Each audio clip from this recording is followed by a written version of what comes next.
इंसानों की तारीख की सबसे बड़ी सैर, 7 आसमानों की सैर, अल इसरा वल Meraj. You believe that Muhammad went to heaven on a winged horse? Yes, I believe in God. शब मेराज में सिदरतुल मुंतहा।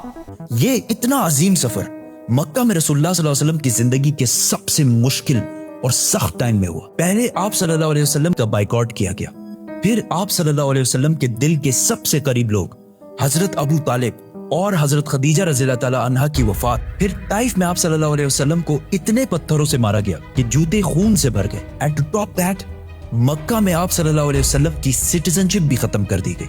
और जब आप सल्लल्लाहु अलैहि वसल्लम मक्का में किसी और की पनाह में रह रहे थे, अल्लाह ने इसी सबसे मुश्किल टाइम आप सल्लल्लाहु अलैहि वसल्लम को इंसानों की तारीख की सबसे बड़ी सैर कराई, 7 आसमानों की सैर।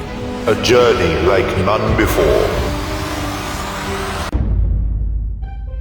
ये 7 आसमानों का सफर नबूवत के 11वें साल में हुआ, which means almost बिल्कुल मिडल में। और ये सफर रसूलुल्लाह सल्लल्लाहु अलैहि वसल्लम की जिंदगी का टर्निंग पॉइंट था। 7 आसमानों के इस सफर से पहले आप सल्लल्लाहु अलैहि वसल्लम मक्का में बहुत सख्त जिंदगी गुजार रहे थे, लेकिन इस सफर के डायरेक्ट बाद आप सल्लल्लाहु अलैहि वसल्लम ने मदीना हिजरत फरमाई, जहां एक नई रियासत के लीडर और बादशाह के तौर पर उनकी जिंदगी बिल्कुल बदल गई।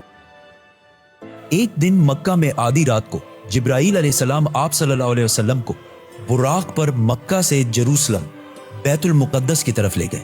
ये बुर्राक नाम बर्क से निकला है, जिसका मतलब है लाइटनिंग, और हो सकता है इसका ये नाम इसकी लाइटनिंग स्पीड की वजह से इसको मिला हो। बैतुल मुकद्दस में आप सल्लल्लाहु अलैहि वसल्लम ने सारे पैगंबरों की इमामत की, और वहां से जिब्राईल अलैहिस्सलाम के साथ आप सल्लल्लाहु अलैहि वसल्लम पहले आसमान की तरफ रवाना हुए। पहले आसमान का दरवाजा इनके लिए खोला गया, और ये दरवाजा हमारे दरवाजों जैसा नहीं था। पहले आसमान में आप सल्लल्लाहु अलैहि वसल्लम की मुलाकात आदम अलैहिस्सलाम से हुई। उनके राइट साइड पर जन्नत के लोग और उनके लेफ्ट साइड पर जहन्नुम में लोग थे। आदम अलैहिस्सलाम यूनिवर्स के पहले इंसान और दुनिया के सारे इंसान इन्हीं की औलाद हैं, और आदम अलैहिस्सलाम का जिक्र कुरान में 25 दफा हुआ है। आप सल्लल्लाहु अलैहि वसल्लम ने उन्हें सलाम किया, उन्होंने सलाम का जवाब दिया, और आप सल्लल्लाहु अलैहि वसल्लम दूसरे आसमान की तरफ रवाना हुए। वहां उनकी मुलाकात ईसा और याह्या अलैहिस्सलाम से हुई। ईसा और याह्या अलैहिस्सलाम एक दूसरे के कजन्स थे, जिन्हें क्रिश्चियनिटी में जीसस और जॉन द बैप्टिस्ट कहा जाता है। ये दोनों पैगंबर आज से 2000 साल पहले रोमन एम्पायर के स्टेट फलस्तीन में पैदा हुए, और इन दोनों कजन्स की जिंदगी बहुत ही मुश्किल हालत में गुजरी। हजरत याह्या अलैहिस्सलाम को एक जालिम हुक्मरान ने शहीद कर दिया, और इनकी शहादत को आज भी लोग करबला में इमाम हुसैन की शहादत से कंपेयर करते हैं। इनके कजन ईसा अलैहिस्सलाम के साथ भी यही होने वाला था, लेकिन अल्लाह ने आखिरी टाइम उन्हें दुनिया से उठा लिया। कुरान में याह्या अलैहिस्सलाम का जिक्र 5 दफा हुआ है, और हजरत ईसा अलैहिस्सलाम का जिक्र 25 मरतबा हुआ है। आप सल्लल्लाहु अलैहि वसल्लम ने इन्हें सलाम किया, उन्होंने सलाम का जवाब दिया, और आप सल्लल्लाहु अलैहि वसल्लम तीसरे आसमान की तरफ रवाना हुए। वहां उनकी मुलाकात यूसुफ अलैहिस्सलाम से हुई। यूसुफ अलैहिस्सलाम आज से ऑलमोस्ट 3600 साल पहले फलस्तीन में पैदा हुए, एंड वी ऑल नो कि कैसे वो वहां से इजिप्ट, जो उस जमाने का सुपर पावर था, उसके वाइस रॉय मतलब बादशाह के बाद सबसे ताकतवर वजीर बने। ये ऐसे था कि आज कोई यूके का प्राइम मिनिस्टर बने। यूसुफ अलैहिस्सलाम का जिक्र कुरान में 27 मरतबा हुआ है, और ये वाहिद पैगंबर है जिनकी डिटेल्स कुरान में बाइबल से भी ज्यादा है। आप सल्लल्लाहु अलैहि वसल्लम ने उन्हें सलाम किया, उन्होंने सलाम का जवाब दिया, और आप सल्लल्लाहु अलैहि वसल्लम जिब्राईल अलैहिस्सलाम के साथ चौथे आसमान की तरफ रवाना हुए। वहां उनकी मुलाकात इदरीस अलैहिस्सलाम से हुई। इदरीस अलैहिस्सलाम दुनिया के पहले इंसानों में से थे। आदम अलैहिस्सलाम और शीत अलैहिस्सलाम के बाद इदरीस अलैहिस्सलाम को इंसानों का तीसरा नबी माना जाता है, और दुनिया में सबसे पहले जुल्म के खिलाफ जिहाद इन्होंने ही किया था। इदरीस अलैहिस्सलाम को दुनिया का पहला साइंटिस्ट भी समझा जाता है, क्योंकि उन्होंने पहली दफा दुनिया में पेन कलम यूज किया था। पहली दफा आसमान में स्टार्स और प्लैनेट्स की मूवमेंट को ऑब्जर्व करके इंसानों की जिंदगी आसान बनाई थी। इदरीस अलैहिस्सलाम का जिक्र कुरान में 2 मरतबा हुआ है। आप सल्लल्लाहु अलैहि वसल्लम ने इन्हें सलाम किया, उन्होंने सलाम का जवाब दिया, और आप सल्लल्लाहु अलैहि वसल्लम 5वें आसमान की तरफ रवाना हुए। वहां आप सल्लल्लाहु अलैहि वसल्लम की मुलाकात हारून अलैहिस्सलाम से हुई।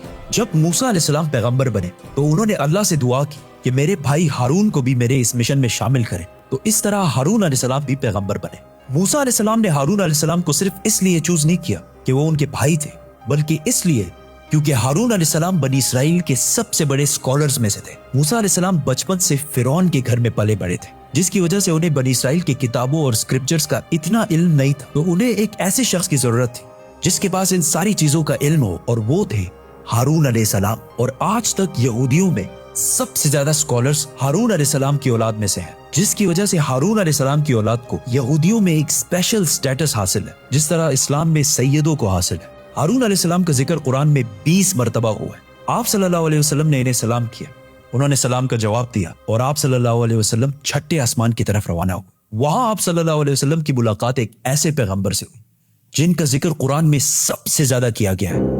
136 टाइम्स, क्योंकि मूसा अलैहिस्सलाम की स्टोरी को आज तक दुनिया की सबसे ज्यादा इंटरेस्टिंग और आउटस्टैंडिंग स्टोरी समझा जाता है। और आज भी बुक्स, कॉमिक्स और इवन हॉलीवुड की सबसे बड़ी फिल्म्स मूसा अलैहिस्सलाम की स्टोरी से कहीं ना कहीं इंस्पायर्ड होती है, जैसे कि Superman, Harry Potter and many others.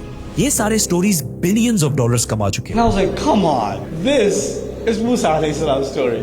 हुआ ऐसे कि जब यूसुफ अलैहिस्सलाम मिस्र के प्राइम मिनिस्टर बने तो उन्होंने अपने 11 भाइयों को भी इजिप्ट में आबाद किया और काफी जनरेशंस तक वो उधर ही रहे और आहिस्ता आहिस्ता वो इजिप्ट के सबसे स्ट्रॉन्ग और रिच कम्युनिटी बने एज यूजुअल। लेकिन ये देखकर मिस्र के लोग इनसे डरने लगे और उन्होंने बनी इसराइल पर जुल्म करना शुरू किया और आखिर सारे यहूदियों को गुलाम बना दिया और बनी इसराइल मिस्र वालों के 400 साल तक गुलाम रहे, जिसमें उन्होंने उन पर बहुत जुल्म किए। आखिर 400 साल बाद मूसा अलैहिस्सलाम के जरिए अल्लाह ने बनी इसराइल को फिरौन की गुलामी से निकाल दिया। वहां से आप सल्लल्लाहु अलैहि वसल्लम 7वें और आखिरी आसमान पहुंचे, जहां उनकी मुलाकात उनकी ग्रेट ग्रेट ग्रेट ग्रैंडफादर से हुई, हजरत इब्राहिम अलैहिस्सलाम।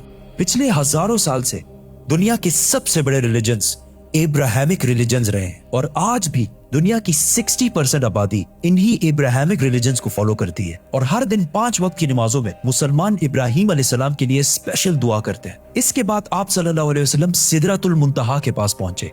वहां आप सल्लल्लाहु अलैहि वसल्लम को बैतुल मामूर दिखाया गया, जिसका हर दिन 70,000 नए फरिश्ते तवाफ करते हैं। सिदरतुल मुंतहा आखिरी बाउंड्री है, वो आखिरी हद है, मखलूक कोई इससे आगे नहीं जा सकती। लेकिन रसूलुल्लाह सल्लल्लाहु अलैहि वसल्लम को इजाजत थी, इसीलिए वो जिब्राइल अलैहिस्सलाम को छोड़कर अकेले आगे बढ़े और अल्लाह के दरबार में हाजिर हुए। आप सल्लल्लाहु अलैहि वसल्लम से बाद में सहाबा ने पूछा कि क्या आपने अंदर अल्लाह को देखा? तो आप सल्लल्लाहु अलैहि वसल्लम ने कहा कि मैं कैसे देखता, वहां नूर, लाइट का पर्दा था। यहां इस इतने अजीम सफर का असली मकसद जाहिर हुआ।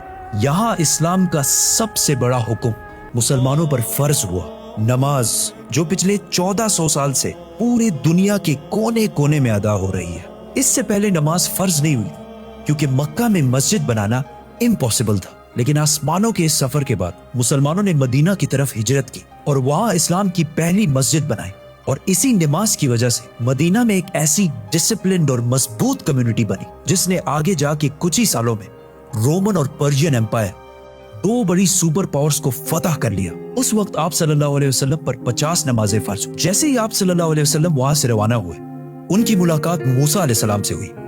मूसा अलैहिस्सलाम ने उनसे कहा कि आपकी उम्मत 50 नमाजें कभी भी अदा नहीं कर सकती, तो आप अल्लाह के दरबार में वापस जाएं और उनसे इसे कम करने की रिक्वेस्ट कर। सही बुखारी में है कि रसूलुल्लाह सल्लल्लाहु अलैहि वसल्लम वापस गए और अल्लाह से रिक्वेस्ट की, जिस पर अल्लाह ने नमाजें 50 से कम करके 40 कर दी। आप सल्लल्लाहु अलैहि वसल्लम वापस मूसा अलैहिस्सलाम के पास गए तो उन्होंने कहा कि 40 भी इम्पॉसिबल है, वापस जाकर अल्लाह से रिक्वेस्ट करें कि वो 40 से भी कम करें। और इस तरह थोड़ा आना जाना चलता रहा और आखिर नमाजें 5 पर फिक्स हुई। लेकिन मूसा अलैहिस्सलाम ने फिर आप सल्लल्लाहु अलैहि वसल्लम को कहा कि आपकी उम्मत 5 नमाजें भी दिन में अदा नहीं कर सकती। लेकिन आप सल्लल्लाहु अलैहि वसल्लम ने कहा कि इसके बाद अल्लाह से नमाजें और कम करने में मुझे शर्म आती, मैं 5 नमाजों पर राजी हूँ। आप सल्लल्लाहु अलैहि वसल्लम को इस सफर में जन्नत, दोज़ख और गुनहगार लोगों की सजाएं सब दिखाई गई। आखिर आप सल्लल्लाहु अलैहि वसल्लम जेरूसलम वापस बैतुल मुक़द्दस पहुंचे और वहां से वापस मक्का की तरफ रवाना हुए। रास्ते में उन्हें एक काफिला दिखा जिनका एक ऊंट उनसे भाग गया था। जैसे ही आप सल्लल्लाहु अलैहि वसल्लम वापस मक्का पहुंचे तो मक्का वाले सारे सो रहे थे, which means ये सारा कुछ आप सल्लल्लाहु अलैहि वसल्लम ने एक ही रात में किया था। अब ये कैसे पॉसिबल है? आइंस्टाइन की थ्योरी ऑफ रिलेटिविटी के मुताबिक What is time? Time is not absolute, Time is not absolute. जिसका मतलब है कि अगर एक शख्स तेज मूव हो रहा है और दूसरा अपनी जगह पर खड़ा है तो ये दोनों टाइम को बिल्कुल डिफरेंट महसूस करेंगे। और अगर कोई लाइट के स्पीड के करीब ट्रेवल करे तो उसके लिए टाइम बहुत ही स्लोली पास होगा। एंड एज वी नो, बुराक का नाम ही उसकी लाइटनिंग स्पीड की वजह से रखा गया है। इसीलिए आप सल्लल्लाहु अलैहि वसल्लम के लिए ये रात बहुत लंबी थी और बाकी सारों के लिए ये एक नॉर्मल रात थी। जैसे ही आप सल्लल्लाहु अलैहि वसल्लम मक्का वापस पहुंचे, उनको पता था कि अगर वो ये सारी बातें मक्का वालों को बताएंगे तो मक्का वाले उनका बहुत मजाक उड़ाएंगे। लेकिन आप सल्लल्लाहु अलैहि वसल्लम ने सारों को क्लियरली कंप्लीट स्टोरी सुना दी, जिसकी वजह से मक्का वालों ने उनका बहुत मजाक उड़ाया और आप सल्लल्लाहु अलैहि वसल्लम से बैतुल मुक़द्दस के बारे में क्वेश्चंस पूछने लगे, क्योंकि उनको पता था कि इससे पहले आप सल्लल्लाहु अलैहि वसल्लम बैतुल मुक़द्दस कभी भी नहीं गए। लेकिन उसी टाइम आप सल्लल्लाहु अलैहि वसल्लम की मेमोरी को और स्ट्रॉन्ग करने के लिए अल्लाह ने बैतुल मुक़द्दस को आप सल्लल्लाहु अलैहि वसल्लम के सामने पेश किया, इसी तरह जिस तरह आप इस टाइम ये वीडियो देख रहे हैं। मक्का वाले आप सल्लल्लाहु अलैहि वसल्लम से बैतुल मुक़द्दस के बारे में पूछते रहे और आप सल्लल्लाहु अलैहि वसल्लम उनके हर बात का जवाब देते रहे, जिससे वो सारे बिल्कुल शॉक हो गए। आप सल्लल्लाहु अलैहि वसल्लम ने उन्हें उस काफले का भी बताया जिसका ऊंट भाग गया था और उसके थोड़ी ही देर बाद वो काफला भी पहुंच गया, और उन्होंने कहा कि ये सब कुछ सच है, जिससे मक्का वाले और भी शॉक हो गए। लेकिन ये ऐसा वाकया है कि जिसे आज भी और उस जमाने में भी मानना बहुत ही मुश्किल था, जिसकी वजह से कुछ कमजोर ईमान वाले मुसलमान भी इस्लाम से फिर गए और आप सल्लल्लाहु अलैहि वसल्लम के दोस्त जिन्होंने आप सल्लल्लाहु अलैहि वसल्लम को पनाह दी थी, उन्होंने भी आप सल्लल्लाहु अलैहि वसल्लम की बात नहीं मानी। लेकिन जब अबू बकर रज़ियल्लाहु ताला अन्हु को इसका पता चला तो उन्होंने कहा कि अगर रसूलुल्लाह सल्लल्लाहु अलैहि वसल्लम ने कहा है तो ये यकीनन बिल्कुल सच बात होगी, जिस पर उनका नाम उस दिन से अबू बकर as-सदीक पड़ा। ये सफर कोई मामूली सफर नहीं था, बल्कि इसने इस्लाम की सख्त दिन खत्म करके इस्लाम के उरूज के दिन शुरू किए, और इससे अगले ही साल मदीना से 72 लोग आप सल्लल्लाहु अलैहि वसल्लम को अपने बादशाह और लीडर के तौर पर मक्का से मदीना की तरफ ले जाने के लिए आए। सब्सक्राइब।